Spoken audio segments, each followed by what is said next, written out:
Baik, Assalamualaikum warahmatullahi wabarakatuh. Selamat malam, Mufidah Elmasari. Saya udah langsung record ini ya. Kita akan melanjutkan perkuliahan semester pendek. Semester pendek kita yang sudah kita lakukan beberapa kali. Saya akan membagikan screen saya, ya langsung kita lihat. Ya. Bahasan kita lanjutkan.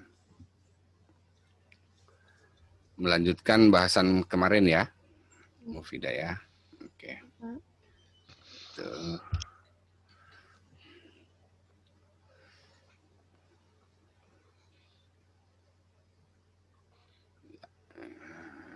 Sambil nunggu tayangannya.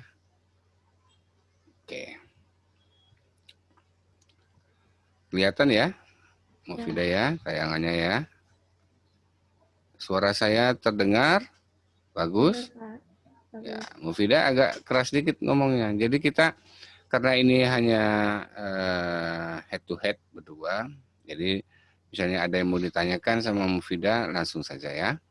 Kemarin kita sudah membahas apa pengertian korupsi itu apa, ya kan?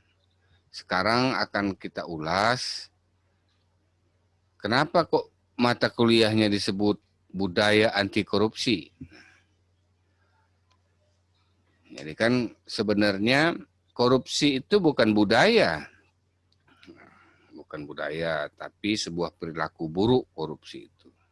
Nah, akan tetapi sejak Orde Baru, Orde Lama juga ada, era reformasi, sekarang berlanjut, itu korupsi itu semakin menggila saja di semua sektor. Itu tidak bisa kita nafikan bahwa itu terjadi. Indikator utamanya yang paling sederhana, kenapa kok ada lembaga negara yang kita sebut sebagai Komisi Pemberantasan Korupsi. Ya. Itu adalah sebuah indikator bahwa korupsi kita ini betul-betul seakan membudaya. Maka saya yakin mengapa mata kuliah ini disebut dengan bagaimana membudayakan anti korupsi. Kan? Dan meskipun sudah ada lembaga anti rasuah itu disebut dengan Komisi Pemberantasan Korupsi dan juga lembaga-lembaga pemerintah yang sifatnya menjaga untuk tidak korupsi itu masih ada, tapi itu tidak berperan atau berfungsi secara baik. Kita menduga, kita mencurigai bahwa lembaga-lembaga sebagai pengawas, ya, baik di pemerintahan maupun di luar pemerintahan, itu tidak berjalan dengan baik.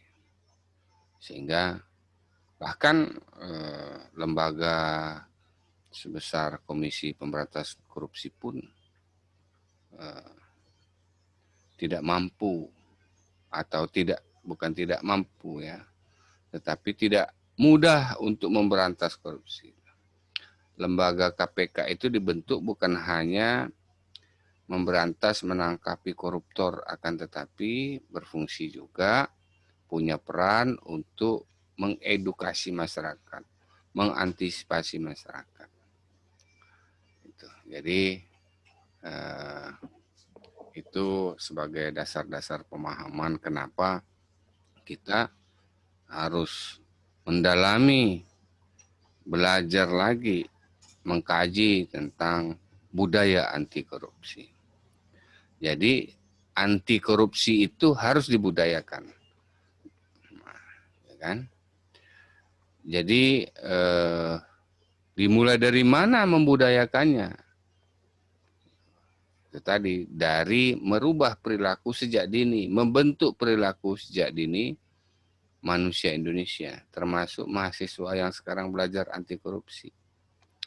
Jadi budaya ini pun harus dibudayakan di tingkat mahasiswa yang nantinya ketika sarjana, ketika lulus, nanti bekerja, dan seterusnya. Bahkan sekarang, sikap-sikap korupsi itu terjadi di mahasiswa. Bahkan bukan mahasiswa saja, di dosen pun juga sama. Jadi intinya mempelajari kajian kita tentang budaya anti korupsi itu, ya ini untuk sikap saling mengkoreksi bagi kita semua.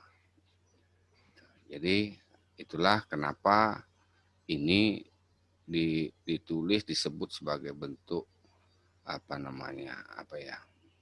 membudayakan kepada perilaku orang untuk anti korupsi. Setelah kita belajar anti korupsi itu apa, korupsi itu apa, oh seperti itu korupsi itu. Korupsi itu bukan cuma hanya ngerampok uang negara, tetapi banyak hal yang sudah kita bahas kemarin. Mulai dari perilaku-perilaku yang koruptif, perilaku yang merugikan orang banyak, perilaku yang sifatnya mengkhianati orang banyak, mengkhianati kepercayaan, ya, itu adalah merupakan bentuk korupsi. Misalnya, mahasiswa berkhianat kepada orang tua, berkhianat kepada dirinya sendiri. Niatnya belajar yang baik, tetapi tidak jadi belajar. Itu adalah bentuk korupsi tanpa disadari. Amanahnya misalnya untuk melaksanakan sesuatu, misalnya ke kampus, Pak, saya mau izin orang tua mau ke kampus, mau praktikum, uangnya transportnya sekian, 500.000 misalnya. Tetapi uang yang diberikan kepada si anak dari orang tua tidak sepenuhnya digunakan untuk digunakan tadi izinnya praktik di kuliah misalnya. Tetapi justru lebih besar dari itu. Padahal praktik itu tidak pakai biaya lagi, sudah bayar. Tetapi untuk digunakan sebagai berfoya-foya, membeli yang tidak penting, atau membeli yang sifatnya keinginan, bukan kebutuhan. Ini dasar-dasar sikap-sikap seperti inilah yang harus ditangkal, dibudayakan kepada kita semua, termasuk kepada mahasiswa. Ini adalah juga bentuk yang paling sederhana, bentuk pengkhianatan. Jadi, misalnya tadi ya, amanah untuk kemarin udah dibahas, untuk mendapatkan apapun itu, materi maupun non-materi. Itu. Kita lanjut.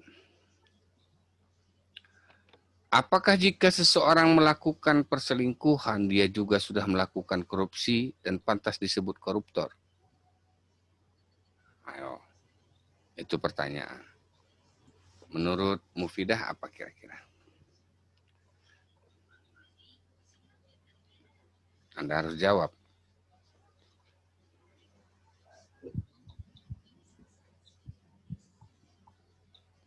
Bisa jawab? Diskusi itu interaktif, bukan saya ini diskusi itu. Itu saya tayangkan diskusi. Ada pertanyaan, apakah jika seseorang itu melakukan perselingkuhan, dia juga sudah melakukan korupsi atau pantas disebut koruptor? Apa pendapat Mufidah sekarang? Setelah kita belajar dari kemarin ya, pemahaman korupsi udah kita jelaskan, udah kita bahas, ya kan?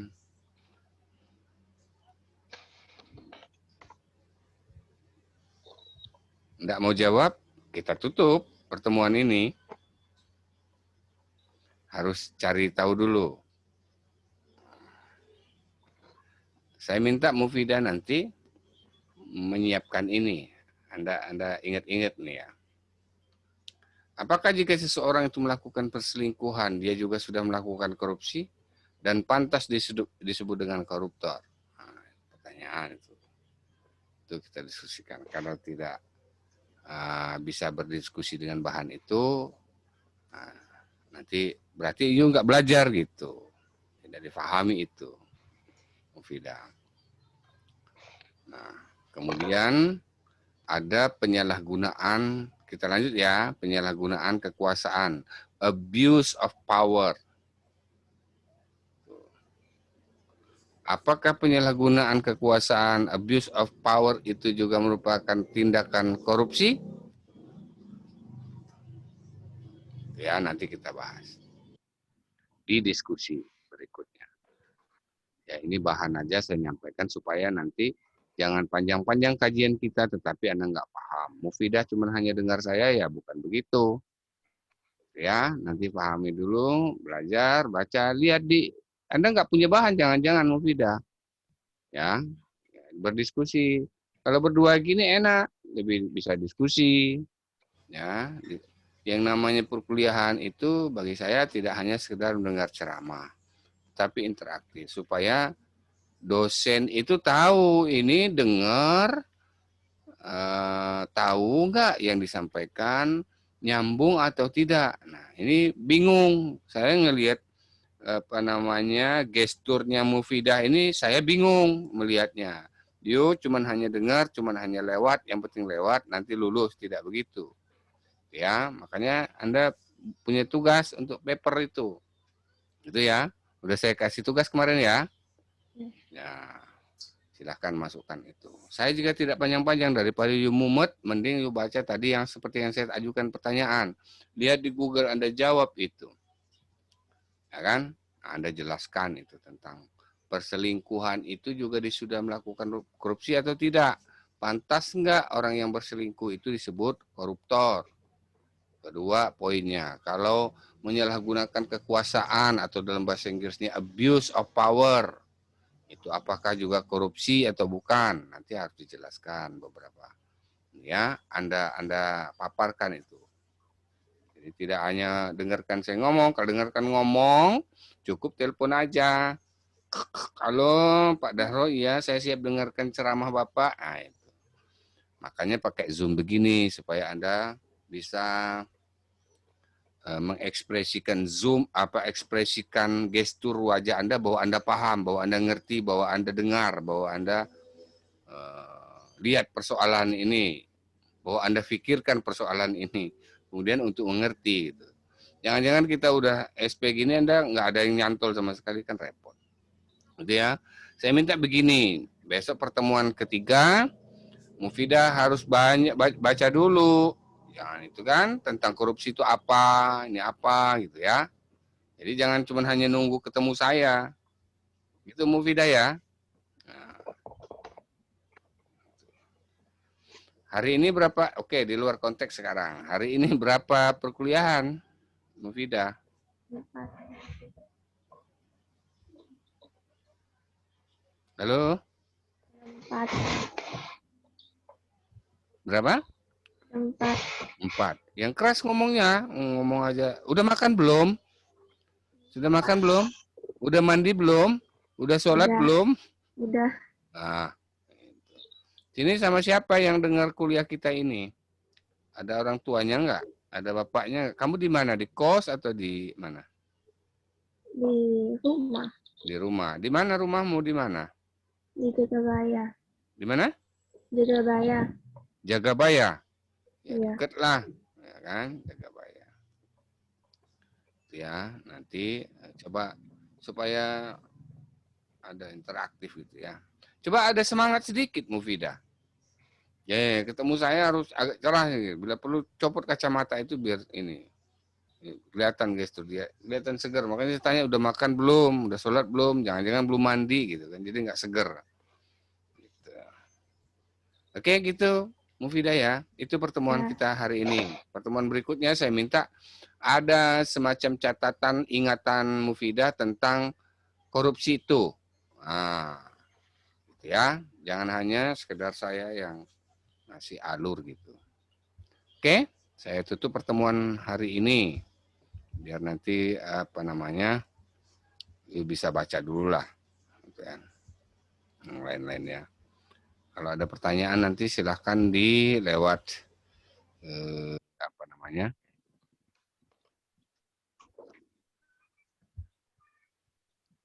di typing aja lewat WhatsApp ya. Saya kira itu ada 16 menit atau 20 menit. Ada pertanyaan nggak di seputar lain, Mufidah? Besok bisa Zoom lagi. Hari Minggu bisa. Bisa, Pak. Ya? Ya. Gimana? Bisa. Bisa ya? Oke. Hari Minggu boleh, Minggu malam. Malam begini malah enak kan habis maghrib ya? Sholat kan? Iya. Ya, setelah sholat, sebelum sholat itu siapkan dulu laptop, udah itu sholat, udah itu nanti kita ini. Boleh tiap malam, biar cepat selesai. Pengen cepat selesai kan? Tapi selesaikan juga tugasnya. Nanti ada Pagi, Pak. UTS, gitu ya. Kita running aja. Saya kira itu ya. Nanti ketemu nanti hari apa? Minggu malam boleh ya? Ya, Pak. Oke? Minggu malam ya? Ya. Oke, baik. Nanti minggu malam ketemu lagi. Siapkan bahan dong. Ya kan? Bahan itu. Ya, nanti ada yang Mufidah paparkan apa yang Mufidah tahu dulu. Ya. Ini kemarin kan pernah ikut kuliah. Kenapa SP? Sekarang Mufidah kenapa SP? Ketinggalan, Pak. Gimana? Ketinggalan? Iya, yang nggak ada.